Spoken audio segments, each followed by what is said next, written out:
कोई समझौता नहीं, ना आज साल पर इंकलाब जिंदाबाद।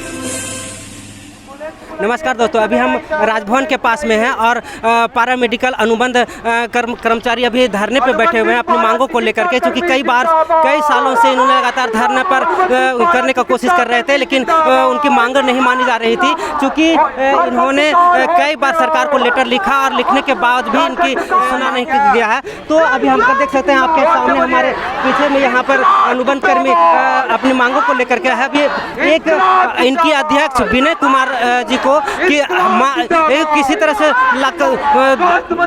हाथापाई में विनय कुमार घायल हुए हैं और उन्हें एम्बुलेंस की जरूरत है, लेकिन अभी किसी तरह से उनके सहयोग की मदद नहीं पहुंच पाई है। आप देख सकते हैं हमारे पीछे कितने पुलिसकर्मी चौक चौबंद और घेराव करके बैरिकेडिंग लगा करके यहाँ पर उपस्थित हैं और लोग उन्हें आगे बढ़ने से रोक दिया गया। आगे हम लोग कोशिश करेंगे कि अनुबंध कर्मी क्या मांगे लेकर के यह धरना दे रहे हैं, हम कोशिश करेंगे कि क्या कहना चाह रहे हैं और क्या मांगे हैं इनकी, हम आपको कोशिश करेंगे कि कुछ बात हम करें। काटिए धरने पर बैठे अनुबंध पैरामेडिकल अनुबंध कर्मी से हम कुछ बात करेंगे और बात करके जानना कोशिश करेंगे कि क्या मांगे हैं और क्या कहना चाह रहे हैं। क्या मांगे हैं आपकी? हम लोग सारे अनुबंध कर्मी जो विगत 15-10 वर्षों से काम कर रहे हैं, सब अनुबंध कर्मी हम लोग की एक ही मांग है, नियमितीकरण या समायोजन। एक ही मांग है, नियमितीकरण परमानेंट करने की बात है, जो मुख्यमंत्री के द्वारा या सरकार के द्वारा बार बार पूरा किया बोला जाता है, लेकिन वो मांगे पूरा नहीं की जाती है। इस छलावा से हम लोग तंग होकर के आज हम लोग ये एक दिन का धरना कार्यक्रम मुख्यमंत्री आवास का घेराव बीच में राजभवन के पास हम लोग को रोक लिया गया है। उसके बावजूद कल से अनिश्चितकालीन हड़ताल पर आने वाले 24 तारीख से आमरण अनशन पर हम लोग जाएंगे। आप अपनी मांगों को लेकर के क्या संबंधित विभाग को जानकारी दिए हैं? हम लोग ने अपने सभी संबंधित विभाग को, मुख्यमंत्री को, राज्यपाल से, अपने संबंधित लोकल कंसर्निंग ऑफिसर को, सारे लोग को हम लोग सूचना 1 महीना पहले से देना चालू किए हैं और सारे लोग को सूचित करके हम लोग अपने हड़ताल में आए हैं। तो क्या कोई आश्वासन या कोई ऐसी बात अभी तक कहीं से कोई पहल नहीं हुई है। अगर ये बातें नहीं मांगी जाती तो कल से हम लोग हड़ताल पर जाएंगे, 24 से फिर आमरण अनशन को जाएंगे। तो आपको अभी हमने अनुबंध कर्मी के कर्मचारी से हमने बात करवाई, इन्हें 1 महीने से जानकारी थी सरकार को कि इनकी मांगों को लेकर सुना जाए, समझा जाए और उनके अनुबंध जो नियमितीकरण का है वो किया जाए, लेकिन सरकार किसी भी तरह से इनकी बातों को नहीं सुन रही है और लास्ट में आकर के उब करके और इन्होंने अभी धरने पर बैठ गया। इनका कहना है कि अगर हमारी बातें नहीं मानी जाती है तो हम अनिश्चितकालीन धरने पर बैठे रहेंगे। इसका जिम्मेवारी सरकार की होगी, क्योंकि हमारे अध्यक्ष विनय कुमार जी को प्रशासन द्वारा धक्का मुक्की इधर उधर करने में उनकी गंभीर चोटें आई हैं और अभी देख सकते हैं वो वहाँ पर गंभीर चोट आई है।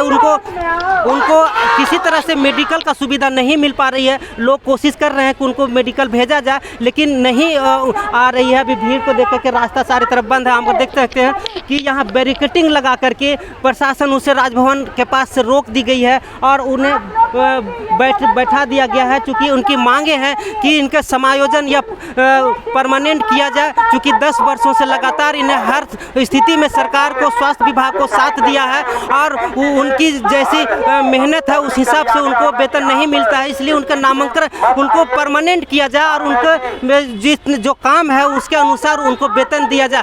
इनकी मांगों को लेकर के इन्होंने लगातार धरना का बात कही जा रही थी, लेकिन सरकार इनकी बातों को नहीं सुन रही थी। तो लास्ट में इन्होंने अभी धरने का तैयार किया। हम कुछ महिलाओं से बात करना चाहेंगे कि क्या इन्होंने मांग रखी है और क्या मांग नहीं सुनी जाती है, तो क्या कहेंगे? क्या नाम है आपका? कुमारी पूनम वर्मा। क्या कर रहे हैं यहाँ पे? यहाँ पर धरना में आए हैं। 15 साल हो गया जॉब का, ANM में है, अभी तक अस्थाई नहीं हुआ है, खाली आश्वासन दे के छोड़ देते हैं। आपका नियुक्ति कैसे हुआ था? कैसे हुआ था? क्या बोलते हैं, NRHM से NRHM से हुआ था। आपका नियुक्ति का क्या प्रक्रिया था? शुरू में तो कॉन्ट्रैक्ट पर ही था, फिर बोले बताया, फिर धीरे धीरे हुआ कि परमानेंट कर देंगे, तो अभी तक 15 साल हो गया, नहीं हुआ है। लेटर में क्या लिखा हुआ था?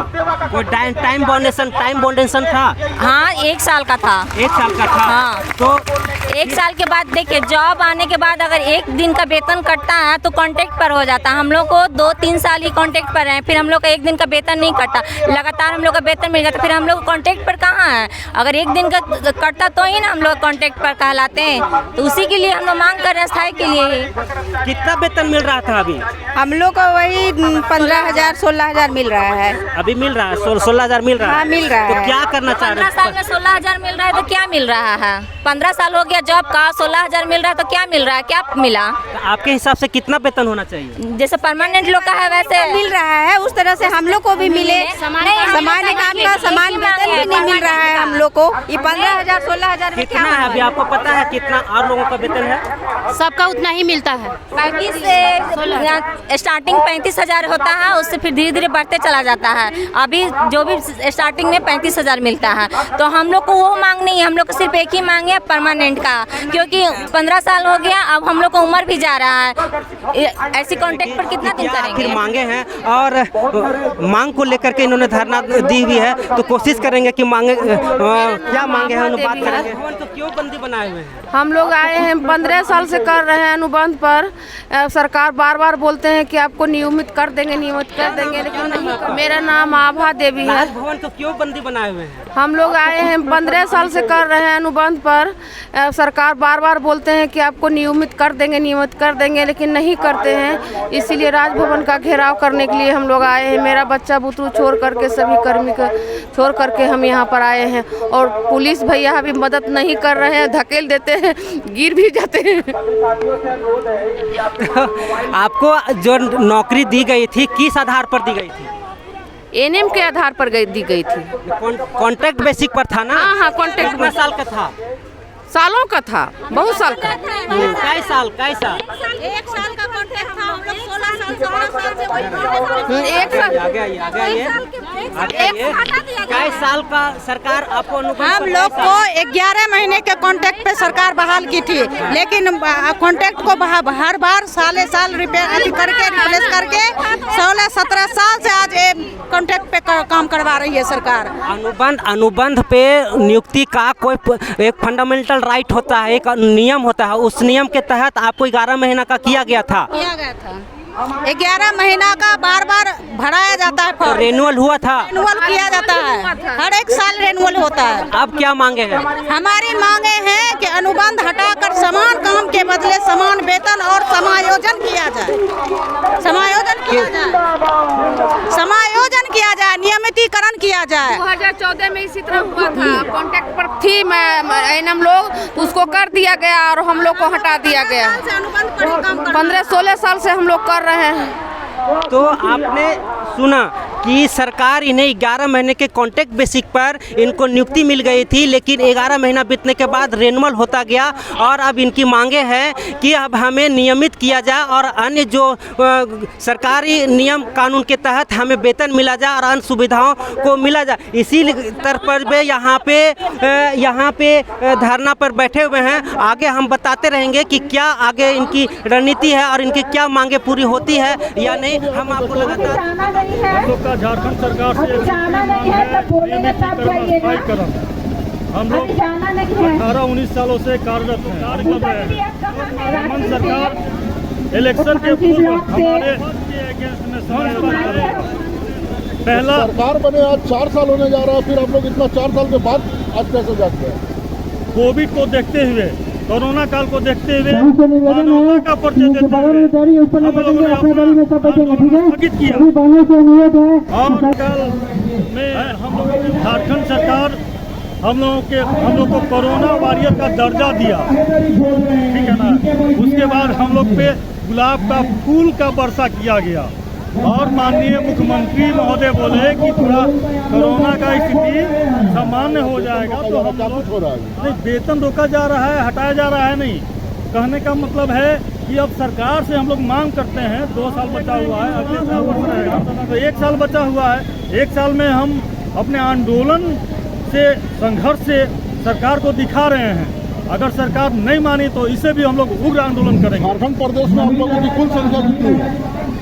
झारखंड प्रदेश में पैरामेडिक्स की कुल संख्या एलटी का लगभग 500 है, एनवी का असिस्टेंट है। तो लगभग आप लोगों का जनसंख्या यहाँ पे संख्या आप लोगों का 7,000-8,000 के आसपास है। हाँ, मोटा मोटी 8,000 है। एक विभाग में अगर 8,000 है, इतना लगभग कम से कम 500 विभाग है जो लोग कह रहे हैं कि हम लोगों को परमानेंट कीजिए। क्या लगता है कि सरकार इतना बड़ा बोझ उठा पाएगी? बिहार सरकार से सीखना चाहिए हेमंदा को। बिहार सरकार में आज जैसे एलटी हो गया, एनएम हो गया, फार्मासिस्ट हो गया, उसको अस्थायी पद के अगेंस्ट में नियमितीकरण कर दिया है। बिहार सरकार से सीख लेकर इनको स्थायीकरण और नियमितीकरण करना चाहिए। अपना परिचय दे दीजिए। मैं मुकेश कुमार ठाकुर, वरीय उपाध्यक्ष